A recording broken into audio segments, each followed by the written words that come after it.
It's one fine-looking barbecue pit. Why doesn't mine look like that? Ah!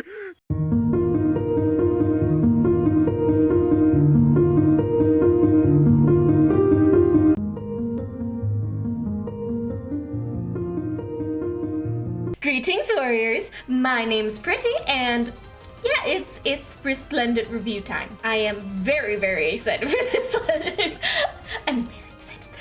If you haven't seen previous Resplendent reviews, pretty much I want to talk about the character's new design and how well it fits into the new realm. 2, we talk about their personality / backstory and seeing how well it fits with the general theming of the realm. And 3, I talk about my opinions about the art, about all that other stuff that, you know, doesn't fit into the first 2 categories. If you're watching this on release before CYL closes, vote for Azura. We're so close to predicting all of the winners. We just need Azura. Just need Azura in second place at least. So before we dive into Deirdre, let's talk about the design aesthetic, so we can analyze her outfit properly. So the color palette for the Dark Fairies is lots of jewel-toned colors, lots of dark pinks, purples, and blues with black. Key important design aspects are the big fairy wings, they have thorns, their clothes tend to lean on the tight and revealing side.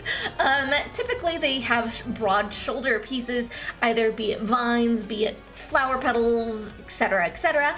The metal patterns on their outfits are very intricate, and they have some sort of head accessory that typically is vines. Now, with that in mind, let's talk about Deirdre.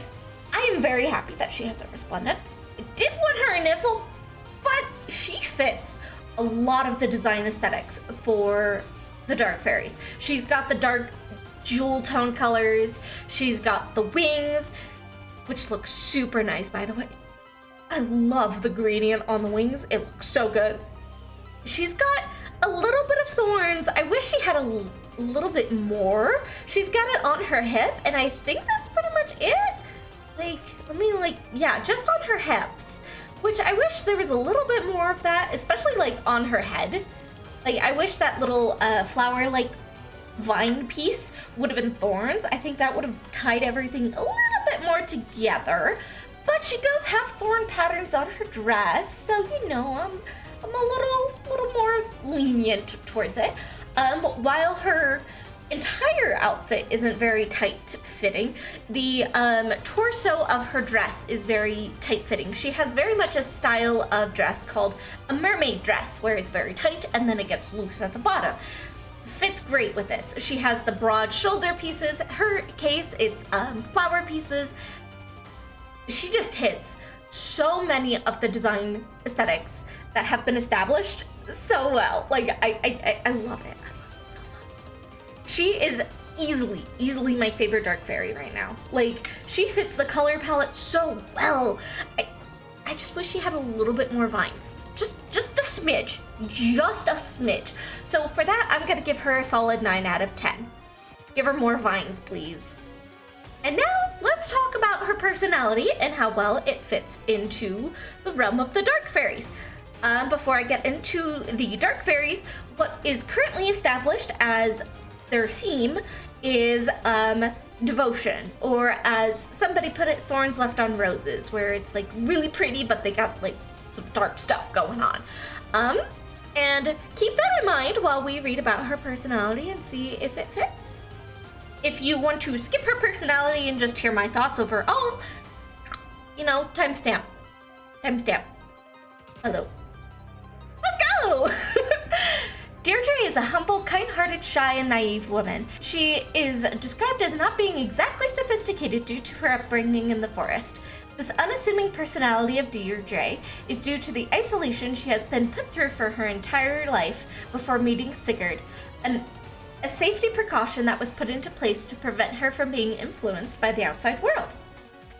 Due to the warnings of the old fortune teller who raised her and her own power as a shaman, she was always aware of Lopetus' presence inside of her blood, and as a result, she was told not to associate with others in order to avoid the Lopeter Church and not get caught into their efforts to revive the Dark God. Despite Despite her efforts, she fell in love with Sigurd at first sight and eventually left the spirit forest to be with him, after he promised to always love and protect her, even if the gods would consider it a crime. Her love story with Sigurd is stated to be somewhat naive, based on physical attraction and one of Sigurd's flaws, as it was one of the reasons of his downfall. So yeah, that's the gist of it. There's also a lot more to her than just that. I did read her profile and stuff to get more of an understanding of her. And while I do think she would fit into Nifl more, as I said in my Dream Resplendence, she does fit into the Dark Fairies, because I can sense this devotion to Sigurd. I mean, it was her first love, come on. Remember the first crush you had? How devoted you were to your first crush if you had one? Come on, that's devotion. And just love, raising children, devotion to, making sure something doesn't happen. So I think she does fit into devotion. I personally do think she would fit in a Nifl, as I said, but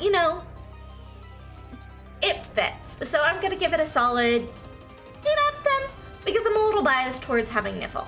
And finally, my thoughts. Oh boy, I love her. I love it. I love it. I love it. It just looks so gorgeous. The art style is beautiful. I said in my Dream Resplendence, they had to really knock it out of the park for Deirdre's, because I really like her base art style. But this is beautiful. It's just stunning. I love the special art, and the color palette on that. The special effects look so nice. I mean, I'm a little biased towards pinks, purples, and blues. So, there's that.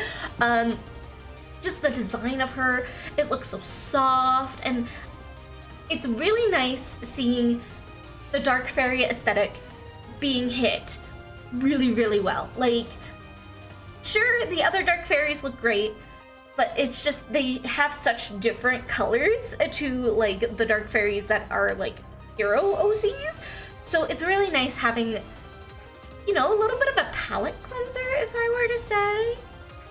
Yeah, I would lean towards a palette cleanser. It's beautiful. As I said, the only gripe I have towards, is just more vines. Get her more vines. As for, what number I'm gonna give her, I think I'm gonna give her either an 8 or a 9. You know what, let's just do 8.5. Because I really wish she had a Nifl Resplendent, but I can live with it. Now, where she places on the tier maker. So, definitely somewhere in S or A. But where? That's the problem. It's hard to say, because for design-wise, I definitely think she's better than Eliwood. But Eliwood has such a strong emotional attachment for me, so it's really hard to put her above Eliwood. I think for now she's gonna go at the top of A tier, right above Sarah. And as I grow an emotional attachment to her, because of course I'm going to be building her after this, and she fits my aesthetic. Look at me, and then look at her. Look at me, and then look at her. She totally fits my aesthetic. Actually, now that I'm talking about it, she's going at the bottom of S tier. Bottom of S tier. What do you guys think about Deirdre's Resplendent? Are you in love with it like I am? Do you dislike it? Did you want a Deirdre Resplendent this year? I definitely think that this is such a better Resplendent to start the year off than Florina. So yeah, let me know your comment. Let me know your thoughts down below. I'm excited to see what the next Resplendents are gonna be. So, thank you guys so much for watching and subscribing. Keep fighting your battles, and I will see you next time. Toodaloo!